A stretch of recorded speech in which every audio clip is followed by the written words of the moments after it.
and the masters of the universe.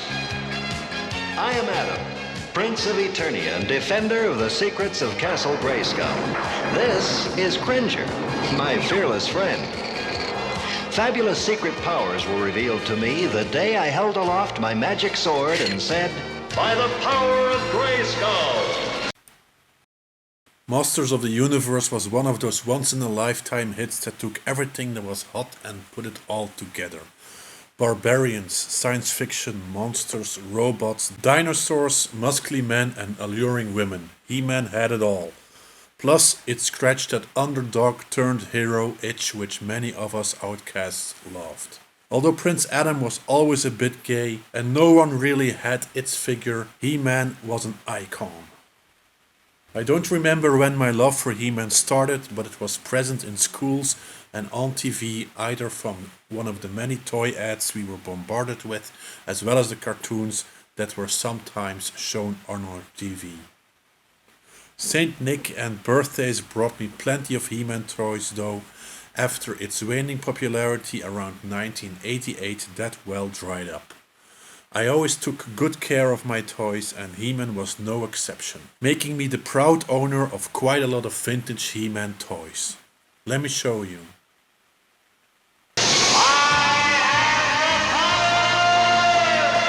So first of all we have this nifty playmat with all the main characters.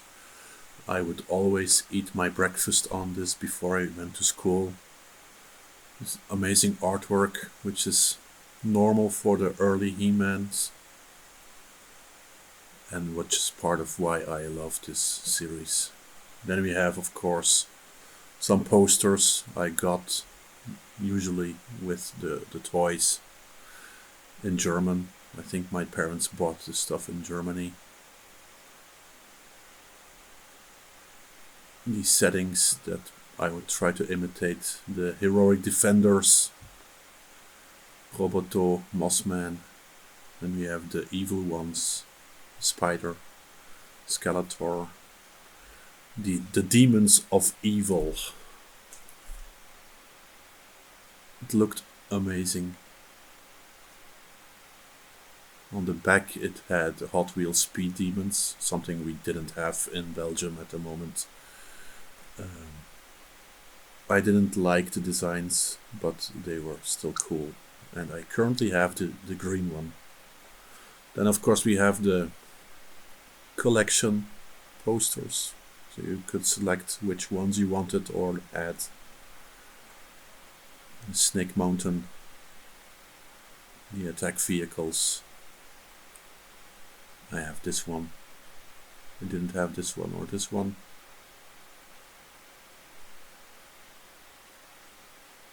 And of course on the back we have all the characters at that point in time.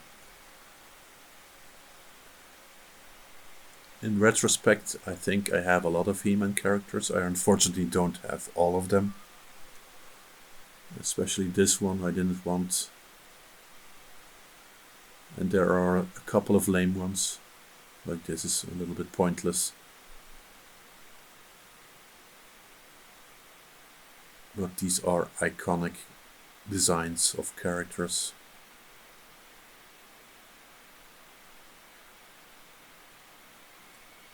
If I could ever get my hand on the other ones I would, but seeing how much they cost, it most likely won't happen. Manatee, of course I wanted. Every character came with one of these comics, mini comics. I have all of them, I think, of all the characters I have.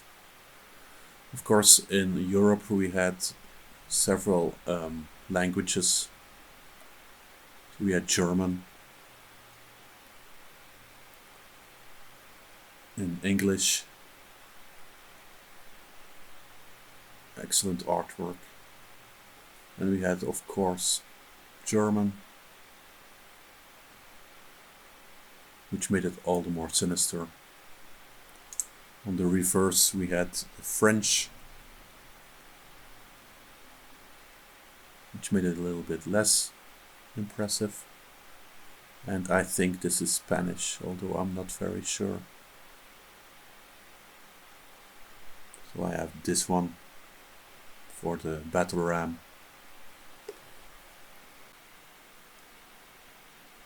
This Hordek one.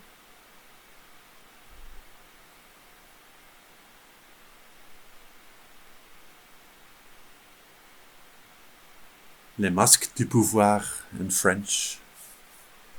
Slave City, problematic. They have alternative covers of this one as well.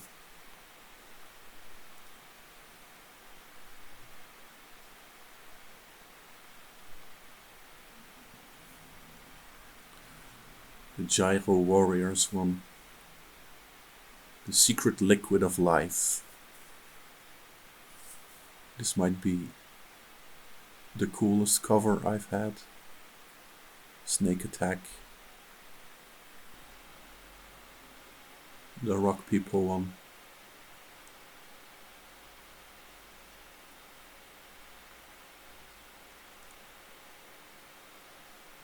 Montana, even though I don't have Montana.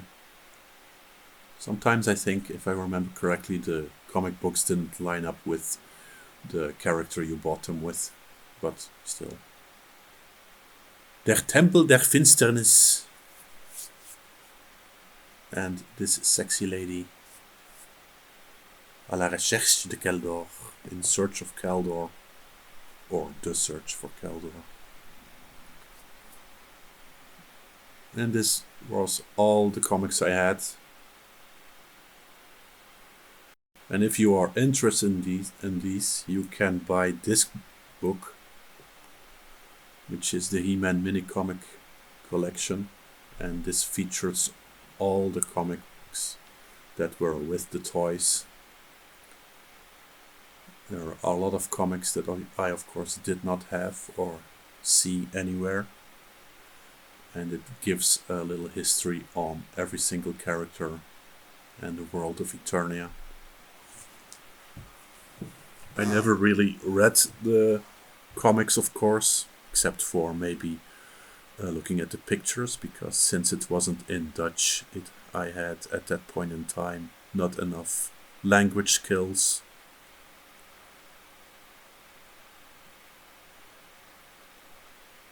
There are a lot of pages with different kind of art. It even goes into the Space He-Man version that I never even saw, since it wasn't available over here. More modern look at the comics.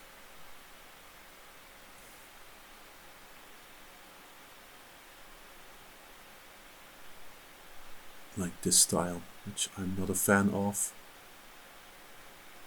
I think this is available for around $30 on Amazon and other bookstores, and it has about 1,200 pages filled with this kind of art. It's a must-buy in my opinion, especially at that price, and a must-have for every fan of He-Man and the Masters of the Universe. Then we have this book, which is the newspaper comic strips. Again, something I didn't know existed, since of course we only saw the toys and the cartoons. This is a very large book depicting the history of the comic strips with this excellent artwork. It's about 520 pages, and it's currently on Amazon at $26, give and take.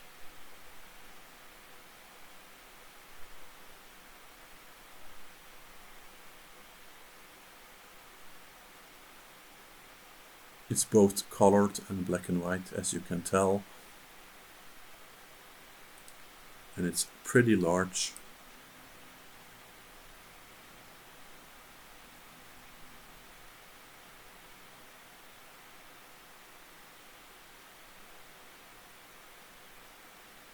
I still have to read all of these. because of course I'm too busy doing other stuff. And there aren't enough hours in a day to do everything I want to do.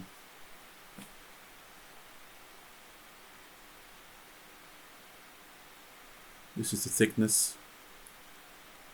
All of these have the same style, like this one. This is the art of Masters of the Universe, which of course features, as you can tell, artwork, specifically character designs and other poster-like images.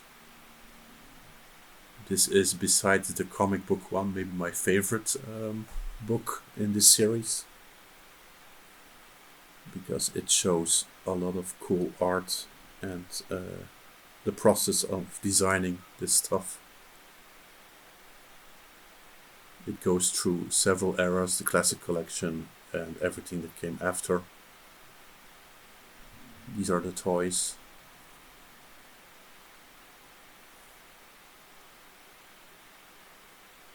This little thing that was never published, Castle Greyskull. Some stuff on the animation.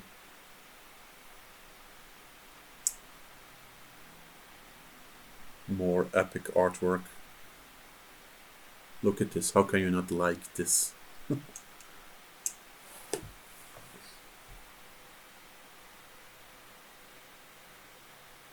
I really miss this kind of art. Everything is more simple these days, and I wish I could draw like this, but unfortunately my skills are not on this level. Dramatic poses, action filled in one image. Of course they have to touch on the motion picture, which to me wasn't really a failure, even though it's kind of stupid and doesn't feature enough characters of the actual Masters of the Universe series. Dolph Lundgren looked great. Don't know what this is. He doesn't look great at all.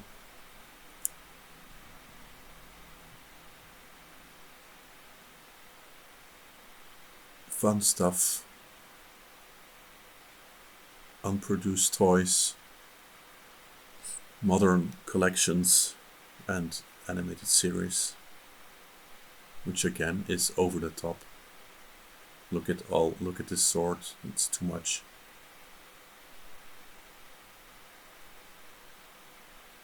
I don't like this style at all.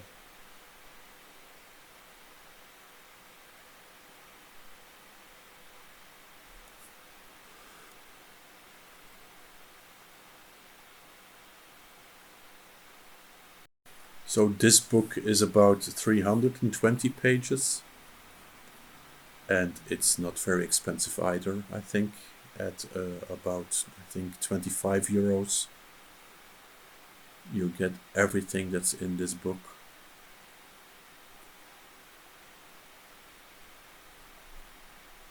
Stan Lee apparently has his own He-Man character. The maps of Eternia.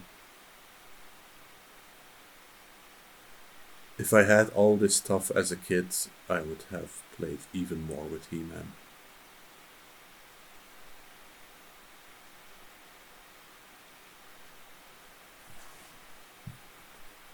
Really digging these cut open buildings.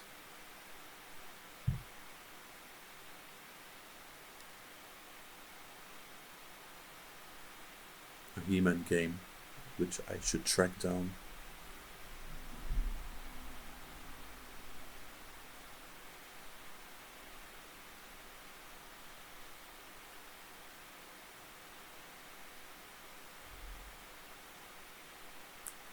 All in all, again, a must-buy for any He-Man fan, especially if you don't have everything, and of course because Evelyn is on the cover, on the backside of the book. Pure sexiness in every way.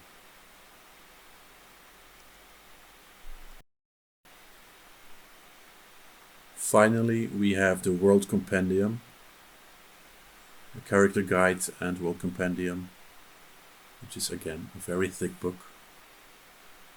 And of course, this is the Masters of the Universe Encyclopedia, featuring every single character from A to Z. The big ones, of course, get more, which is understandable, because they, of course, are the main characters. They go through everything from the original toy line to the series, animated series, everything that came after the movie, comic books. It's pretty extensive, and of course I still have to read everything, but it's nice to look at pictures as usual. This book is a little bit more expensive than all the others, at about $50 or $45, and it has a total of 512 pages. It also has segments on She-Ra. Fortunately, I didn't watch She-Ra as I was a kid, since She-Ra was for girls and He-Man was for boys.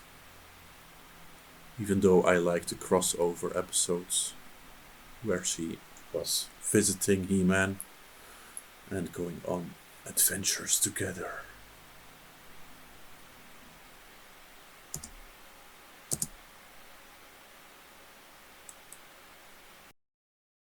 There are a couple of more books in this series, one of them being the He-Man and She-Ra Guides to the Classic Animated Adventures, which I don't think I'm gonna get, but there's an upcoming book that will arrive somewhere in April, and it's called The Toys of He-Man and the Masters of the Universe, and it will of course deal with every single toy that was ever produced.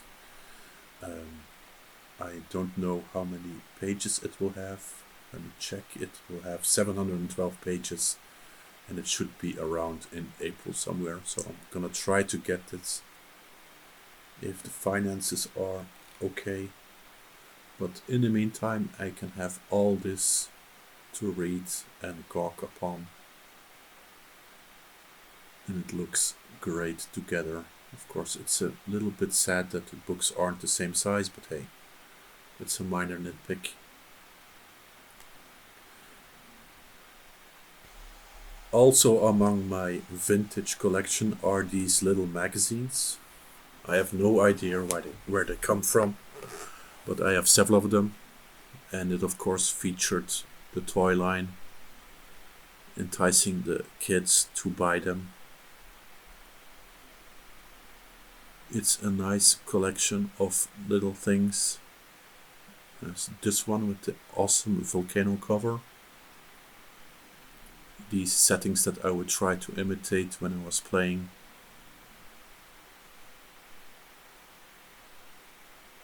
Hence why I made rocks and other stuff and painted them so I could use them as scenery.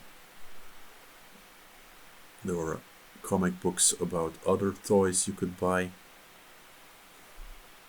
even though they weren't available here. And of course, since this is in German, they had fan mail and other stuff. Like a magazine, like you would expect.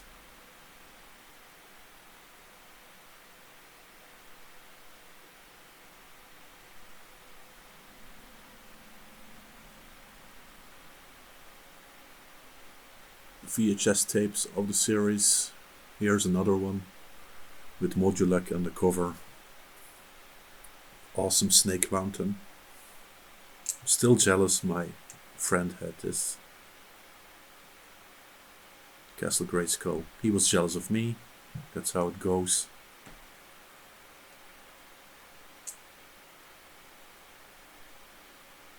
More books and comics. Again, not available here, unfortunately. Different times.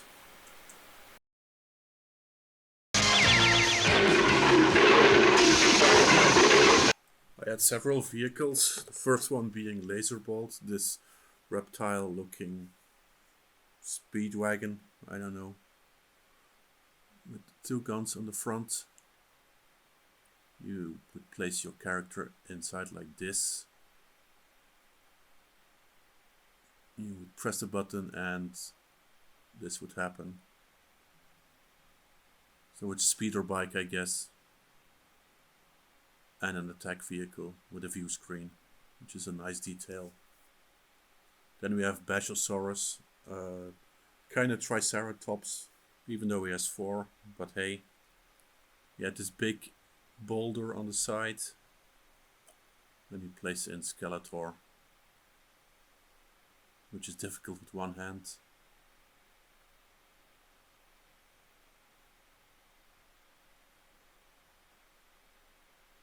I always had trouble with this. Of course, you can open it, which makes it easier.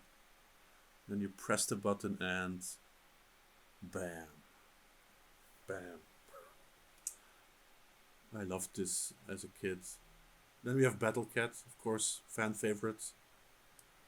I had 2 Battle Cats. Like I said, someone bought me a He-Man Battle Cat even though I had one. Skeletor's version, Panther, also very with the felt skin. And of course Battle Bones. In his mouth you would put weapons and the characters on his back. And then we have this nice looking thing. Oh, I forgot. Mantisaur. He looked great, but his feet weren't good. He would never stand up straight. Everything would fall over, and I would barely play with him in the way you would expect to play with it. But he looked nifty, and he looked very dangerous.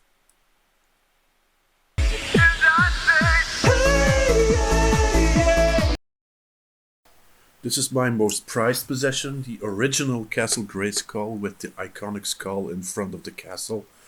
In the back it's a more medieval style.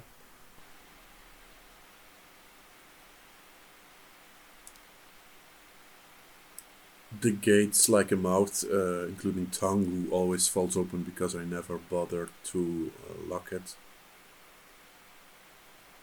Mainly because I didn't know for my whole childhood what this keyhole was for. Let me fix the trapdoor and put the cannon where it belongs. Right here, ready to shoot anyone who tries to enter the castle, even though they have no place to stand and just dangle on the edge and fall if you attempt to. We had this sparring room with this nifty thing to practice, and the elevator, which goes up if you pull this gargoyle or bat-like creature. It's a little bit loose because apparently my parents didn't have super glue and decided to tape it together, which of course didn't work. The elevator goes up, but I'm amazed that this extremely thin rope hasn't broken over the decades, so I'm not gonna bother. We have this awesome monster pit. You have a weapon rack where you can put the shield and weapons on, and this nifty ladder. Over here is the flag of Eternia waving, a spacesuit setup for the throne room, which of course had the trapdoor, and you would fall into the monster pit, even though there's a gate over it, but never mind. More weapons. I wish I could have Snake Mountain or Hordak Slayer, but I was very happy with my Castle Greyskull.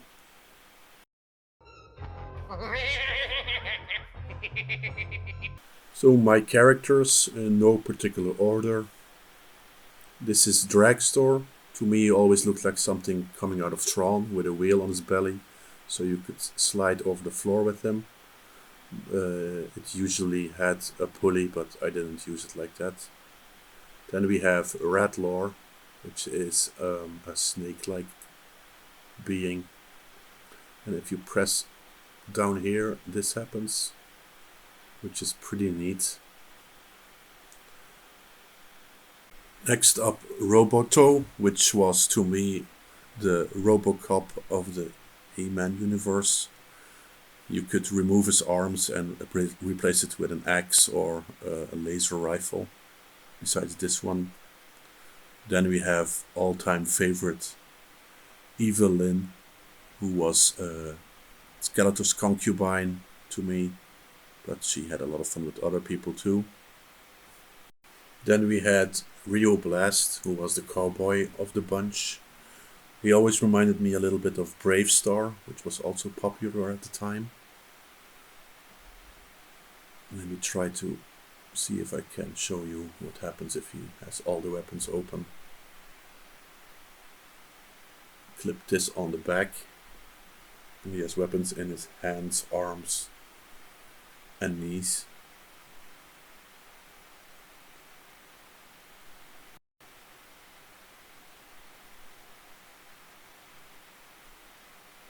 So, like this. Which is pretty neat.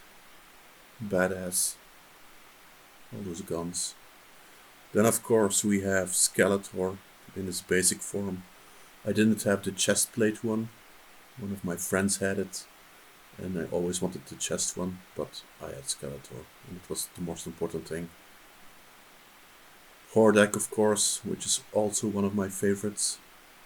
Their legs are a little bit wonky, but they have always been a little bit wonky.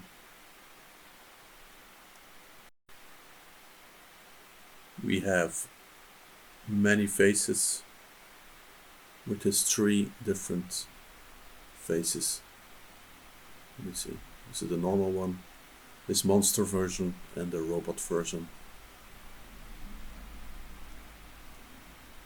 One of the later characters I have, I think, is Extendor, which is this ghastly knight, which if you pull on his legs and arms and head, you can make very large. Like this, of course, again, the legs. Towering over all the other characters. Never my favorite, but still kinda neat. It felt cheap as well. Then we have Rotar, one of the most problematic characters because he couldn't stand. It worked with a pulley, but it never worked decently, especially because I didn't have a flat floor. So he was rarely used, and these were just saws I used instead. Then we have Scareglow. To me always was a kind of Skeletor version, which gave light in the dark, of course, with the neon.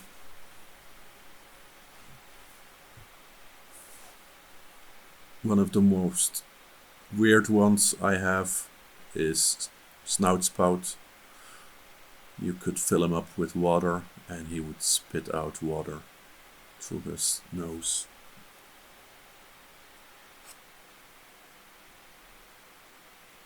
And then the man himself, He-Man, in his normal attire. I have 2 He-Man. I think someone bought me a second He-Man, even though I had one. Another favorite, Jitsu, mainly because he's named Jitsu and I'm named Yitze. So I even changed it on one of the papers that he was named Yitze. Snakeface was one of the other snake-like monsters. You could do this. I'm blocking the chest piece with my finger.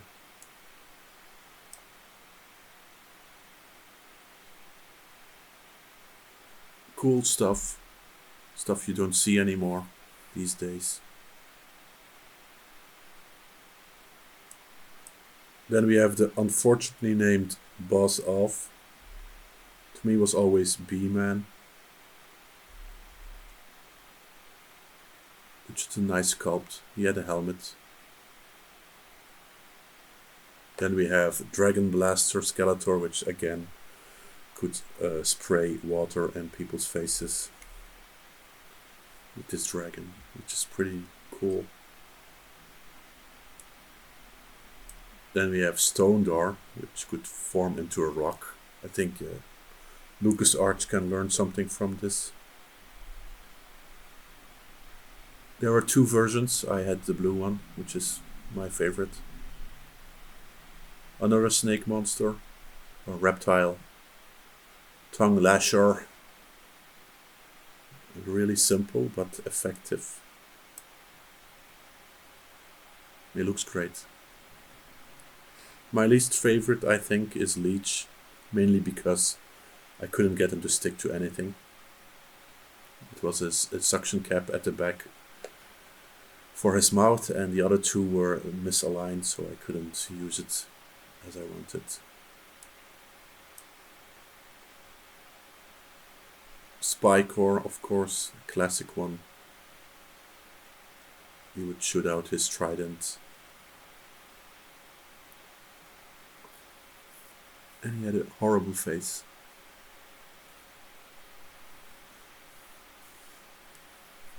Blast attack, another one of my mediocre ones, mainly because over here, if you put in this cable,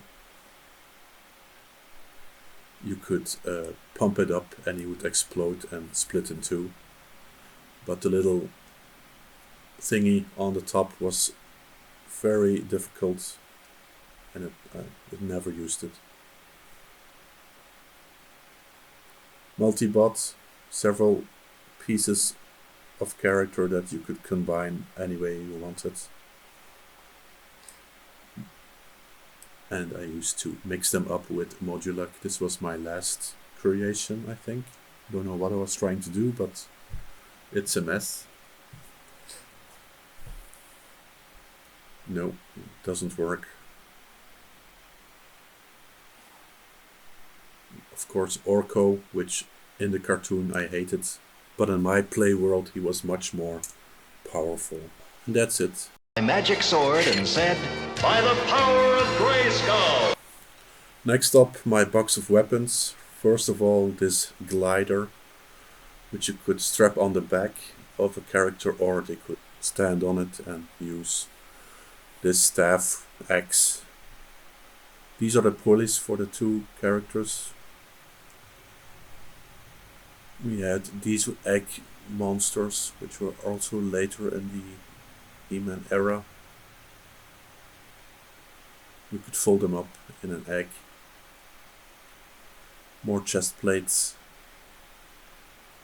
Crossbows, of course, in several colors. This mace, another crossbow.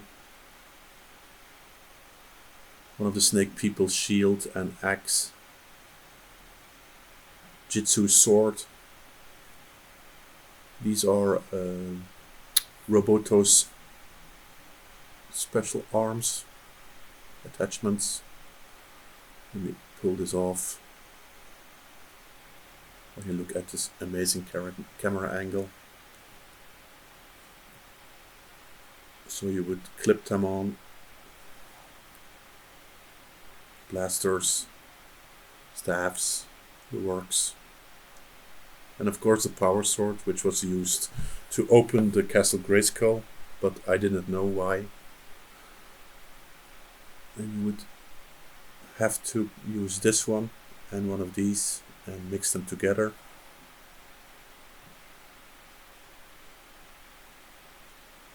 Like this. And then you would be able to put it right here and open Castle Greyskull. This is something I didn't know as a kid, so I just used this. Let me see what else in here. More rocks I used to decorate things, clubs. Hordex, Pet Bat, He-Man shield, more crossbows, a chain for something. This thing, I don't know what this is. More blasters, This is the glowing one. And these things. I don't know what they are and what set they are used for, but I have several of them. And you would combine them with, where is it? Skeletor and its little box. Let me find it. No.